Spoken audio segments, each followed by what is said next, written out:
Over the last 2 decades, a $10,000 investment in the S&P 500, the benchmark for the American economy, would have grown to over $60,000. A phenomenal return by any standard. However, that same $10,000 invested into the NASDAQ 100 index would have grown to over $150,000. A simple, powerful bar chart animates on screen showing the difference. This isn't an anomaly, it is the mathematical result of investing in the engine of modern growth. And that engine is the NASDAQ. The term NASDAQ is heard daily, but it remains an abstraction for most, a synonym for tech stocks. But it is far more than that. In the next 10 minutes, you will understand exactly what the NASDAQ is, how its unique structure separates it from the Dow and the S&P 500, and how you can analyze its behavior to make smarter decisions for your investment portfolio. To understand the NASDAQ, you must first understand that it is two things simultaneously: a marketplace and a measurement. First, the NASDAQ is a stock exchange. Founded in 1971, its name stands for the National Association of Securities Dealers, automated quotations. Its creation was a revolution. While the New York Stock Exchange was a physical place with a trading floor, the NASDAQ was the world's first fully electronic stock exchange. It was a network of computers, not a crowd of people. This technological DNA attracted the next generation of innovators, making it the natural home for technology companies. Second, the NASDAQ is a family of indexes that measure the performance of the companies listed on its exchange. There are two you must know. The NASDAQ Composite Index. This is the big one. It includes all 3,000 plus companies listed on the NASDAQ exchange. When a news anchor says, "The NASDAQ was up 200 points today," they are referring to the composite. The NASDAQ 100 Index. This is the famous one. It is a curated list of the 100 largest and most actively traded non-financial companies on the NASDAQ. This is the index that investment products, like the popular ETF QQQ, are built to track. So we know the NASDAQ is a tech-heavy, electronic exchange. But the real power and the real risk comes from how its famous indexes are constructed. What is the unique weighting mechanism that makes it so volatile and so profitable? The secret to the NASDAQ 100's performance, both its incredible ascents and its gut-wrenching falls, is its construction. Theory: modified market capitalization. Weighting like the S&P 500, the NASDAQ 100 is a market cap-weighted index. This means companies with a larger market value have a greater impact on the index's movement. However, it is a modified market cap index. It employs a set of rules to prevent the absolute largest companies from completely dominating. For example, at its quarterly rebalancing, no single company can have a weight of more than 24%. This ensures a degree of diversification, though it remains highly concentrated at the top. Analogy: the all-star offense. Think of the S&P 500 as the entire sports league, representing every team and every position. Offense, defense, special teams. It's balanced and represents the whole game. The NASDAQ 100, on the other hand, is the league's all-star team, but it's composed almost entirely of the most explosive offensive players, the star quarterbacks, the fastest receivers.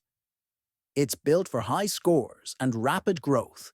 The modified weighting rule is like a superstar cap to ensure the team's performance isn't just about one or two players, but it is still, by its very nature, an aggressive offense-focused team. Example: extreme sector concentration. This is the NASDAQ 100's defining feature. Look at its composition compared to the S&P 500. A side-by-side pie chart comparison appears. S&P 500, diversified across technology, healthcare, financials, industrials, etc. NASDAQ 100, over 50% in pure technology. Add in sectors like communication services, Google, Meta, and consumer discretionary, Amazon, Tesla, and that concentration in tech-centric growth companies climbs to over 80%. This concentration is a double-edged sword. When innovation is thriving and interest rates are low, capital for growth is cheap, and the NASDAQ 100 will soar, dramatically outperforming the broader market. However, when interest rates rise, the future profits of these growth companies are valued less today, and the index can fall much harder and faster than the S&P 500. Its fate is inextricably linked to the core drivers of our modern economy, from mortgage rates to the venture capital that funds startups. Understanding this concentration is the first principle of responsible wealth management when considering this index.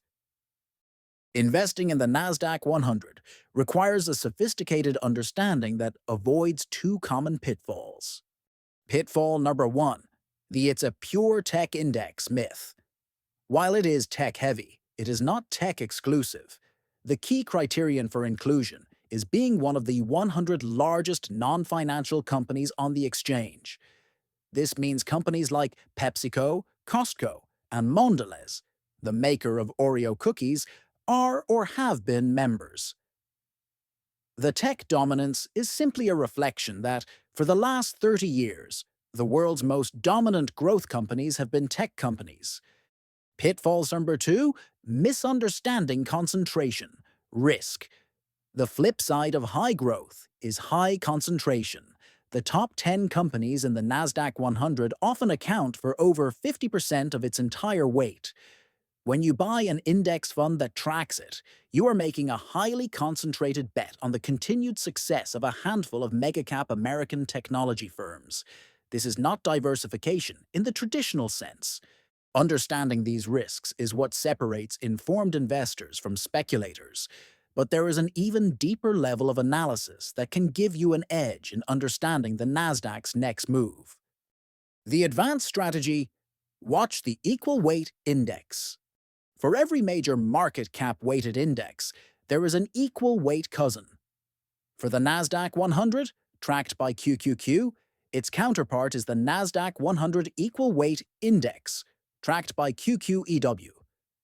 In this version, every single company, from Apple down to the 100th constituent, is given the same 1% weighting.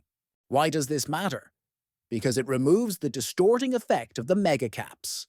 The performance of the equal weight index tells you how the average large growth company is doing, not just the giants. Here's how professionals use this. They watch the relative strength between the two. If the main NASDAQ 100 is rising but the equal weight index is flat or falling, it's a warning sign. It means the rally is narrow and only being driven by a few mega-cap stocks. This is often an unhealthy, fragile market. If the equal weight index is rising alongside or even faster than the main index, it's a sign of strength and breadth. It means the rally is broad-based with many companies participating. This signals a healthier, more durable trend. Watching this relationship is like taking an X-ray of the market's health. It's a pro-level sentiment indicator that looks beyond the headlines. Let's consolidate this into the 3 essential truths about the NASDAQ. It is a dual entity. The NASDAQ is both a revolutionary electronic stock exchange that became the home for innovators and a family of tech-heavy indexes that measure their performance, most notably the NASDAQ 100. Concentration is its superpower and its kryptonite. The NASDAQ 100's outsized returns are driven by its modified market cap weighting and its deep concentration in the world's leading growth sectors. This is a double-edged sword of high growth potential and significant volatility. Analyze breadth, not just height.